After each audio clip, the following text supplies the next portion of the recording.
ابراہیم تیمی رحمۃ اللہ علیہ کہتے تھے کہ حضرت عمر رضی اللہ عنہ نے ایک دن فرمایا کہ میں اپنے دل میں سوچتا ہوں کہ اس امت محمدیہ علیہ الصلوۃ والسلام میں کیسے اختلاف ہو سکتا ہے، نبیھا واحد وقبلتھا واحد، جب ان کا نبی بھی ایک ہے، جب ان کا قبلہ بھی ایک ہے علیہ الصلوۃ والسلام، تو یہ کیسے مختلف ہو سکتے ہیں؟ تو عبداللہ ابن عباس رضی اللہ عنہ نے کہا امیر المومنین، ہم لوگوں پر قرآن نازل ہوا، یعنی ہمارے سامنے رسول اللہ صلی اللہ علیہ وسلم پر نازل ہوا، فقرانا، اور ہم نے قرآن کو پڑھا، ٹھیک ہے یہ بات، ہم تو گمراہ نہیں ہوں گے، لیکن ہمیں پتا تھا کہ قرآن کی یہ آیت کس موقع پہ نازل ہوئی ہے، کس معاملے میں نازل ہوئی ہے، قرآن نے کیوں یہ لفظ کہے ہیں، یہ الفاظ کا مطلب کیا ہے، وَإِنَّهُ سَيَكُونُ بَعْدَنَا، اور پھر ہمارے بعد اقوام، اس امت میں ایسے گروہ پیدا ہو جائیں گے، یقرؤون القرآن، جو اسی قرآن کو پڑھیں گے، ولا یدرون فیما نزل، اور انہیں پتہ ہی نہیں ہوگا کہ قرآن نے یہ آیت جو کہی ہے یہ کیوں نازل کی گئی تھی، کس کے بارے میں تھی۔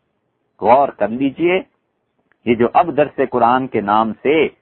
نئے نئے عقیدے بیان کرتے ہیں اور ان عقیدوں کو قرآن سے ہی ثابت کرنے کی کوشش کرتے ہیں، یہ کیا کہہ رہے ہیں عبداللہ ابن عباس رضی اللہ عنہ؟ یہ عربی اپنے پاس سے نہیں بنا کر کہہ رہے، اس حدیث کو، اس روایت کو موافقات میں شاطبی رحمت اللہ علیہ نے تیسری جلد میں نقل کیا ہے، اور یہ کمال کی بات لائے۔ وہ جو دوسری روایت میں آتا ہے نا حدیث میں ابو داؤد میں کہ اس امت میں پھر بچے اور عورتیں بھی بیٹھ کے قرآن کا درس دیا کریں گی، وہ ایسے ہی لوگوں کے متعلق ہیں جنہوں نے بنیادی طور پر علم حاصل نہیں کیا، اور علم اگر حاصل کر لیا تو تربیت کہیں نہیں ہوئی، اور جس شخص کو علم ہو اور تربیت نہ ہو، اور تربیت ہو اور علم نہ ہو، پرے کاہ کے برابر ہے، اس آدمی کی رائے کا دین میں کچھ اعتبار نہیں۔ تو انہوں نے فرمایا حضرت آپ کہتے ہیں ان کا نبی اور ان کا قبلہ ایک ہے علیہ الصلوۃ والسلام، تو یہ اختلاف کیسے ہوگا؟ ایسے ہوگا کہ ایسی قوم ہمارے بعد آئے گی جو قرآن کریم کو پڑھیں گے، انہیں پتہ ہی نہیں ہوگا کہ آیت نازل کہاں ہوئی، کیوں ہوئی،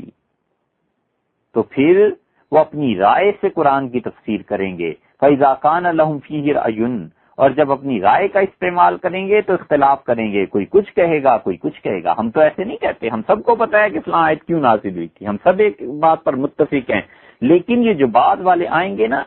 جب علم نہیں ہوگا تو اپنی رائے کا استعمال کریں گے، اور جب رائے کا استعمال کریں گے تو اختلاف ہوگا، فَإِذَا اخْتَلَفُوا، اور جب اختلاف کریں گے تو اقتتلوا، ایک دوسرے کو قتل کریں گے،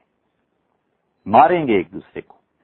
کیونکہ بغیر علم کے ہر ایک کا دعویٰ ہوگا نا کہ جتنا قرآن کو میں سمجھاؤں اتنا کوئی نہیں سمجھا۔ تو ابن عباس رضی اللہ عنہ نے کہا کہ حضرت ہم تو جانتے ہیں قرآن کے بارے میں، ہمارے بعد جو آئیں گے علم ہوگا نہیں، اپنی رائے کا اظہار کریں گے، رائے کا اختلاف ہوگا، لڑیں گے، فرقے بنیں گے۔ فزجرہ عمر، حضرت عمر رضی اللہ عنہ نے برا منایا، ڈانٹ دیا اس بات پہ، ناگوار گزرا انہیں کہ وہ اس امت کا یہ حال ہو جائے گا۔ تو ابن عباس رضی اللہ عنہ چلے گئے، بہت فرق تھا عمر میں، کم سے کم بھی یہ 50 برس 40 برس کا فرق تو تھا۔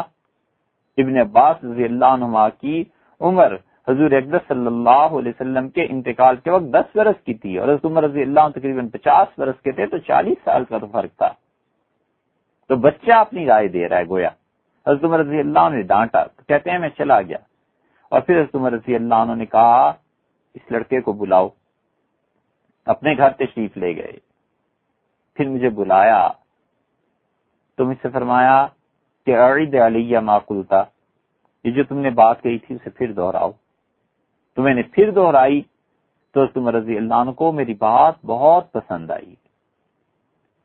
یعنی جو تشخیص میں نے کی تھی اس بیماری کی اور جو تفرقے کے اسباب بیان کیے تھے، انہوں نے کہا ہاں ایسے ہوگا۔ یہ ہے دلیل اس بات کی کہ ہم کہتے ہیں والجماعت میں اختلاف نہیں، اختلاف اس کے بعد شروع ہوا ہے۔